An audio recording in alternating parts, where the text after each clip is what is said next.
Hello friend, have you ever wondered how Cyberpunk 2077's 1992 differs from our real-world 1992? For starters, in our timeline, 1992 was plagued by many tragic events, such as Hurricane Andrew, the LA riots, and the Bosnian War. As you can tell, it was quite a dramatic year, in a bad way of course, but the Cyberpunk timeline didn't really have an easier time either. In 1992, Japan joined Europe's trade club, turning Europe into one massive economic team. This newfound power allowed Europe to set rules, impose tariffs, and even create a shared currency called the Eurodollar. This actually mirrors the Maastricht Treaty in our own timeline. In simple terms, the Maastricht Treaty was an agreement signed in 1991 and put into effect in 1993 that officially turned the European Community into the European Union. The US declined the offer to join, choosing instead to stay out due to its paranoid and isolationist strategy adopted by the Gang of Four. And as if that wasn't enough, the US decided to spice things up even more, with the DEA attempting to destroy the drug trade by releasing plant-killing plagues that targeted coca and opium. This completely wrecked countries like Chile and Ecuador, and in turn pushed the Americas into a non-stop drug war. Meanwhile, Europe continued to evolve, developing advanced technologies such as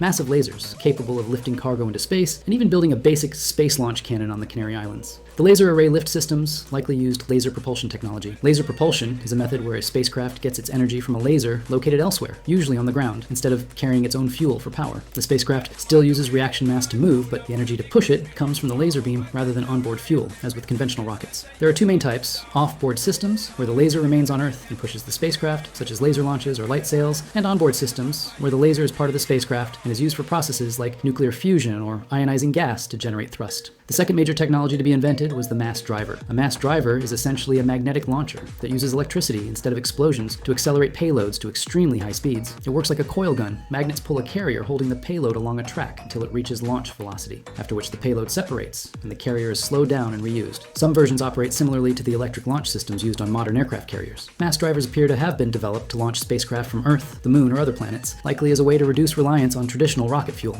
As always, that will be all for this video, and don't forget to check out the Cyberpunk 2013 sourcebook for yourself so you can better understand the lore and interpret it in your own way.